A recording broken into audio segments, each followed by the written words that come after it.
Hello, welcome to Economic Divide with me, Kaveh Taqvai. It has been weeks since the Iran nuclear talks began in Vienna, and we have heard nothing but Iran wanting the sanctions to be removed by the U.S. Yet, that has not happened. What has happened? Well, the talks have continued. Is that a sign of progress? That's what we're going to try to find out in today's program. Coming up, the latest on the Vienna talks. Where do things stand? Have the talks hit an impasse?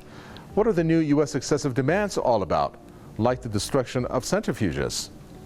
Also, a review of terminologies that we are now all too familiar with: imposed, reimposed, and relabeled. These are what Iran's lead negotiator has requested to be removed time and again. But the European side and the U.S. are not listening. And finally, even if there is a deal, will it work? Will Iran gain the economic benefits that it should enjoy? Plus, U.S. governors and state legislators able to go around the State Department? That's an exclusive economic divide that's going to be coming up later.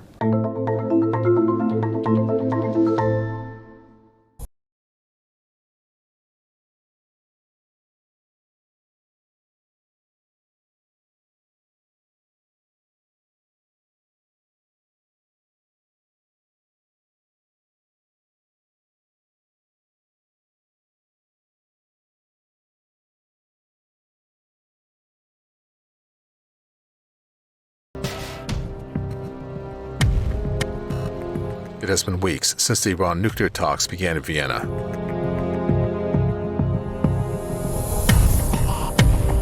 One would think that there should be something that should have come out of the talks. Yet the only sign of any kind of success is that the talks are continuing. At the same time, there are signs that the talks have hit an impasse. Here are some key issues pointing to that direction.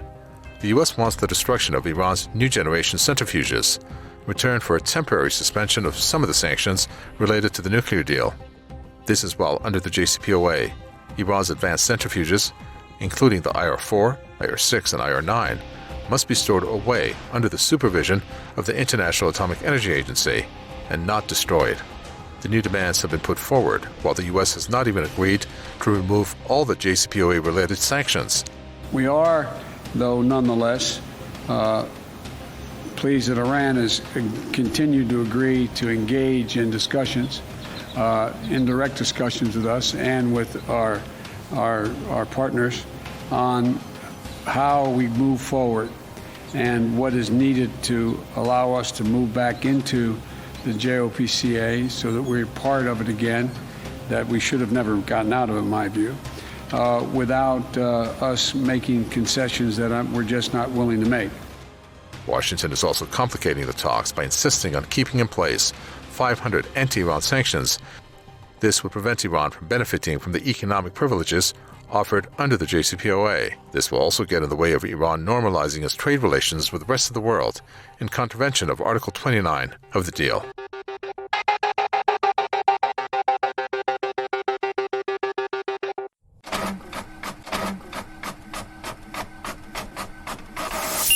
In this Q&A segment, we have with us Koichiro Tanaka. He's a professor at the Graduate School for Media and Governance at Keio University. He's also a joint board member and president, and he's a senior analyst and head of the Iran program. Mr. Tanaka, welcome. First was the idea of classifying the Iran sanctions into removable, negotiable, and non-removable. Then came the reimposed, imposed, and relabeled idea, which basically was a hurdle regarding the sanctions. This came before the centrifuge destruction demand. Is the U.S. trying to buy time, or is it trying to get as much sanctions to remain in place, which Iran has rejected all of them outright? Well, regarding the sanctions, I think that there are plenty of sanctions in place as of today that would keep Iran out from or away from the international trade normalization process. So the Americans don't actually need all those, but still they are looking for the things back at home, meaning that they are trying to, say, satisfy their own people, including the members of the Congress, that this is not the simple return to the old JCPOA that existed between 2015 to early 2017. For that sake, I believe the United States, the current administration in Washington, would continue to deal with the matters as they wish. Okay, we appreciate that, Mr. Tanaka. All right, the U.S. has exerted the most severe sanctions, as the U.S. Secretary of Treasury, Steven Mnuchin, stated, like in this instance. As previously announced by the President, we are announcing additional sanctions against the Iranian regime as a result of the attack on U.S. and allied troops. First, the President is issuing an executive order authorizing the imposition of additional sanctions against any individual owning, operating, trading with, or assisting sectors of the Iranian economy, including construction, manufacturing, textiles, and mining. Well, here the Iranian Foreign Minister, Mohammad Javad Zarif, explains the U.S. state of mind on Iran as seen through the lens of the former President, Donald Trump. I believe President Trump, unfortunately, does not have good advisors. He's been waiting for Iranian government's collapse since he withdrew from the nuclear deal. At that time, John Bolton promised him that maximum pressure will bring us to our knees within few months. Now the United States can come back to the negotiating table, but unfortunately, the suggestions by Macron and by Abe and others have all fallen onto deaf ears because President Trump, as I told you, has been convinced that we are about to collapse. It's time now for a quick break here on Economic Divide, but do stay tuned. There's plenty more coming up in just a short while.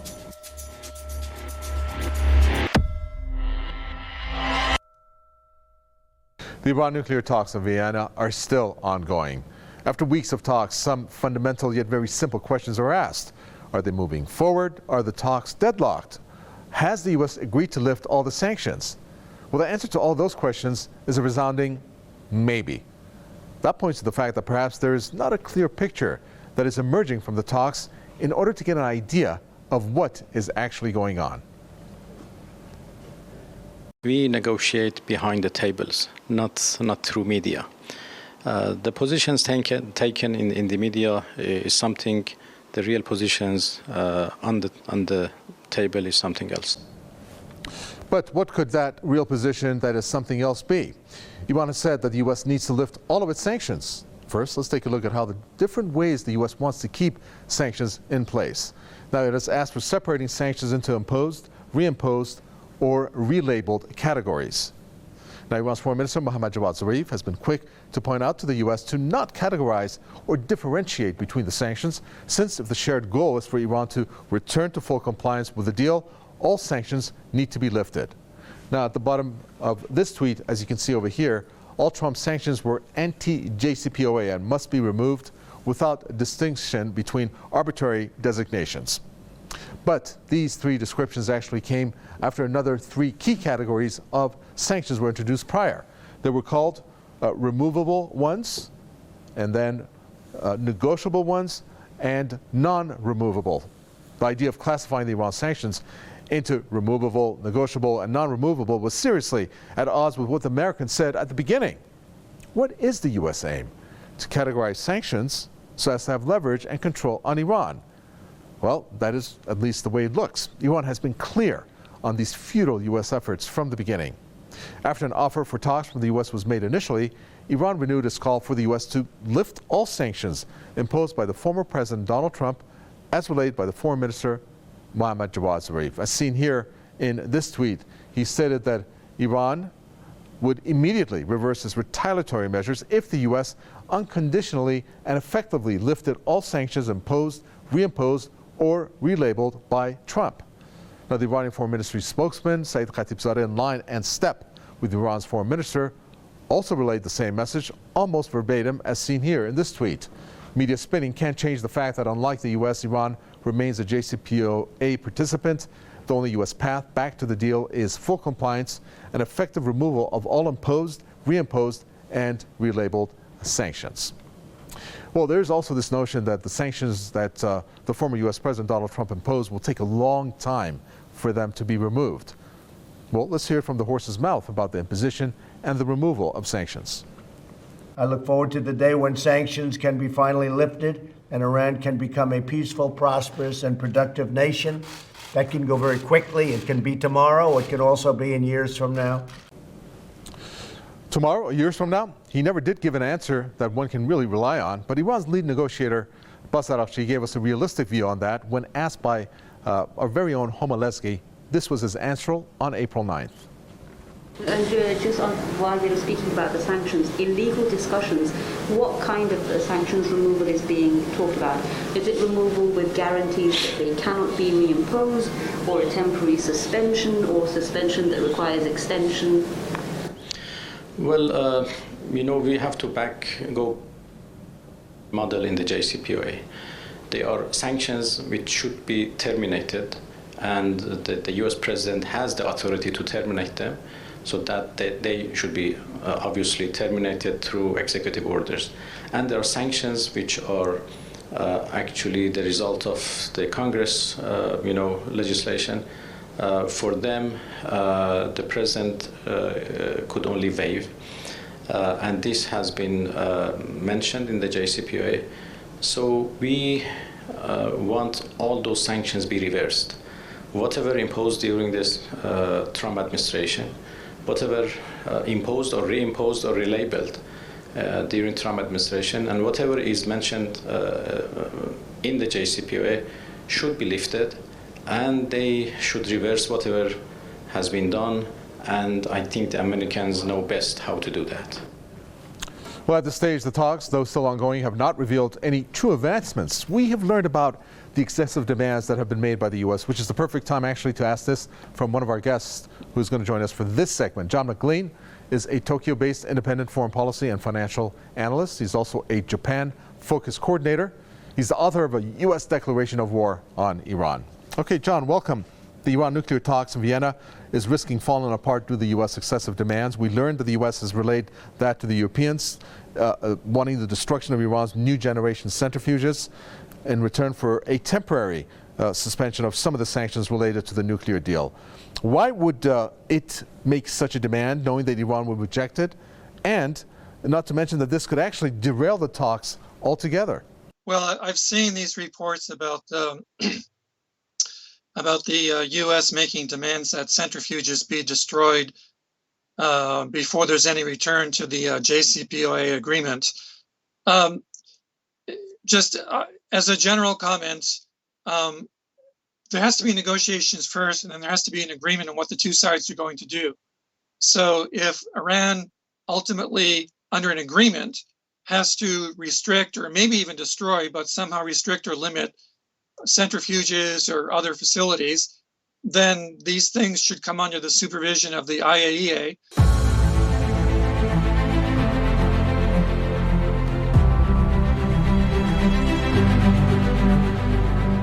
I have come here to do business, but I doubt that there is the same seriousness in the other side. If the US is serious, they should be prepared to lift all sanctions that they have imposed or reimposed against Iran, and after verification, we certainly go back to full compliance. Now we are working on the measures that both sides should take. Once we have done with this, and once we know exactly what the US should do and what Iran should do, then we have to work on the question of sequence and verification. This round of negotiations is the time for the US to present the list, and I hope that I can go back to Tehran with the list of sanctions which should be lifted. The most important question is to talk about the sequence, because we have already talked about measures. Well, on the details of negotiations, of course, sanctions are a very serious question, and actually the most important question for us. We have already entered into the different aspects of that.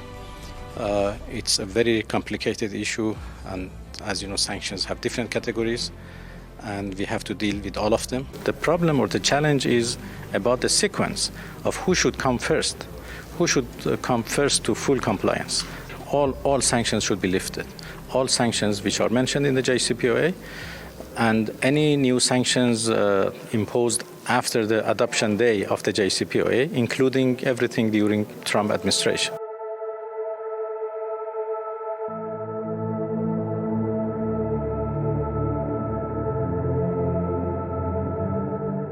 We think it's legitimate for them to lift it all at once, and it's an important issue. But will they do it? Have they agreed? They have undertaken to do it, but we say that they must put it into action, turn their commitments into action.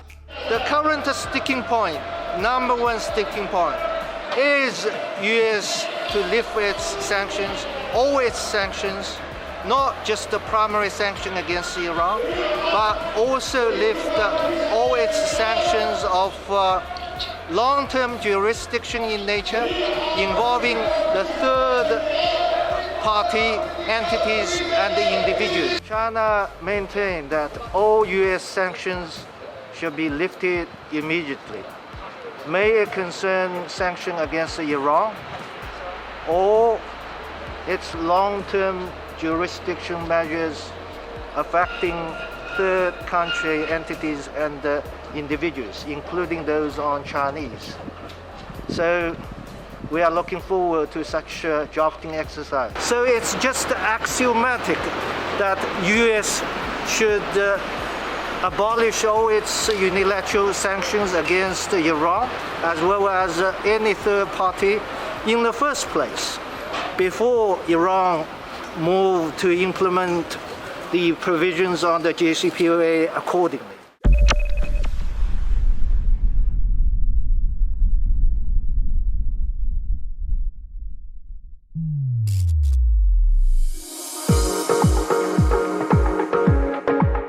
It's time now to take a look at our Info News section, where we review some of the top stories that we deemed to highlight for this program.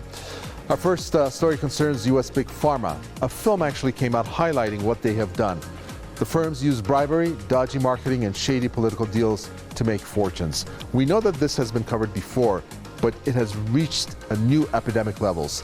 And what they did, they got millions of Americans to get hooked on their super strong painkillers.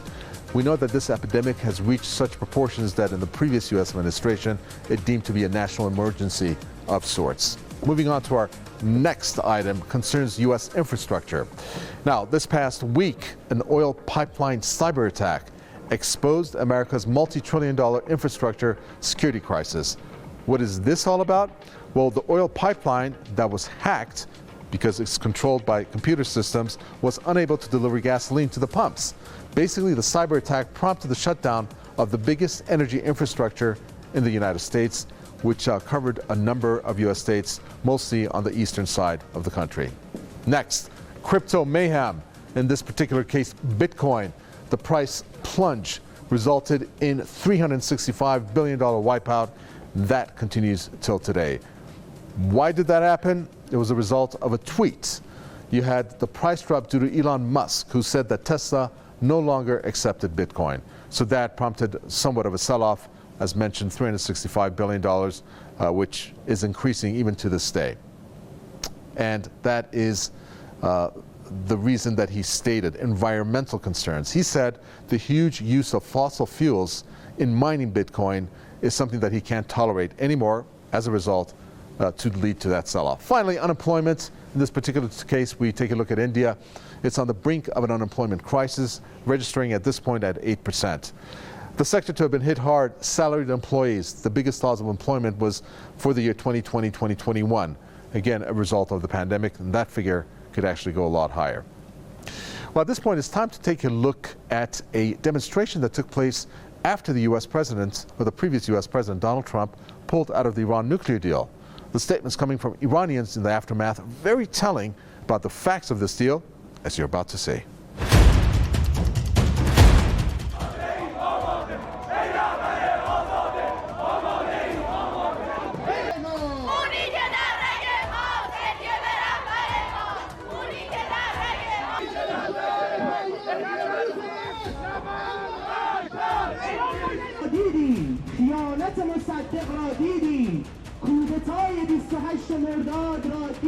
اومدیم که در واقع حمایت کنیم از رهبرمون و در واقع اعتراض بگیم که آمریکا هیچ غلطی نمیتونه بکنه در مقابل خواست ملت ایران. دولت باید به حرف رهبری گوش بده، از این قضیه کلا بکشه کنار یا تضمین قوی بگیره رو کاغذ و امضای رئیس جمهور کشورها. اگه به اینا پایبند بودن آره باشه ما مشکلی نداریم با تعامل با کشورهای دیگه، ولی اگه حرف رو هواه و میخوان زیر حرفاشو بزنن مثل قبل، نه این فایده نداره، چون ما داریم یه چیزی میدیم چیزی نمیگیریم. این مذاکره نشد که. برجام برای ما تقریبا هیچ آیده‌ای نداشته، رکودمون بیشتر شده، قیمت ارز بالا رفته، اقتصادمون نابسامان‌تر شده، اما باز دیر نیست. اصل عزته. یه جورایی بهمون گرون اومده که اینجوری داره با حیثیت کشورمون بازی میشه.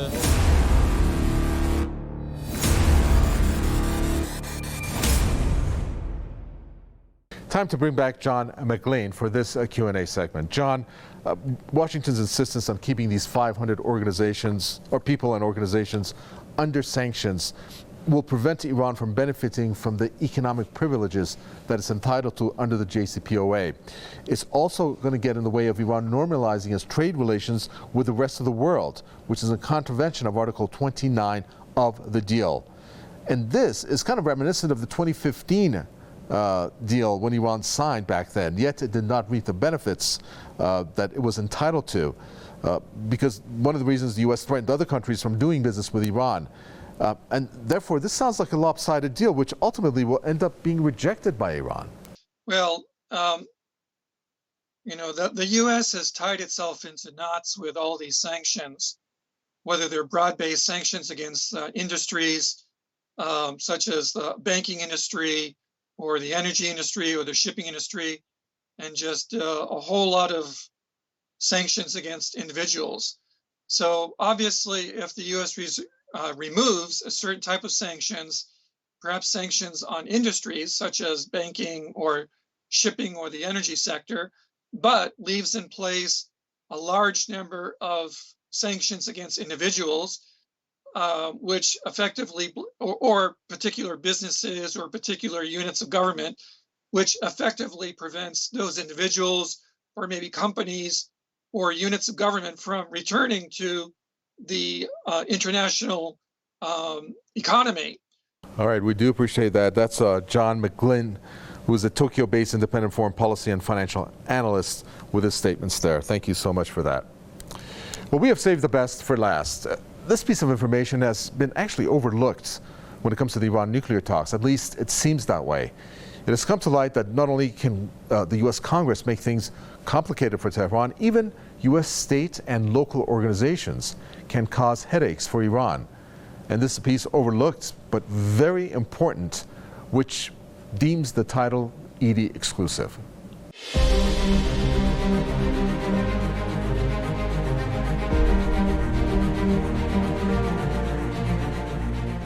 The JCPOA did not envisage that these sanctions either owned or either, say, implemented by individual states, or the Congress of its individual states would be removed immediately, or that the federal government would have authority over the individual states to remove that kind of sanction.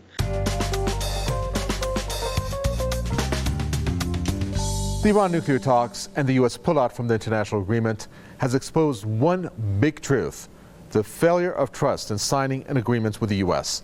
There's no other way of looking at it. The U.S. pulled out of the deal. Iran wants to go back to the deal as it was, but the U.S. is adding its own conditions, especially when it comes to sanctions.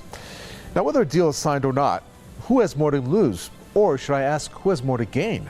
Well, Iran has already conformed itself to living with sanctions. It's done so for decades. It has already aligned itself for some time with the soon-to-be #1 economy in the world, China, along with other countries who know the value of trade with Iran. The U.S. administration, headed by Joe Biden, needs to make its mind up whether it wants to come on board or not. Time is running out, and it's the Western side that has the most to lose. That does it for this edition of Economic Divide. Thanks for tuning in and watching another program. Do send us your comments and questions. We always welcome them. From Mikhail Taqvai and the entire team is goodbye until the next program.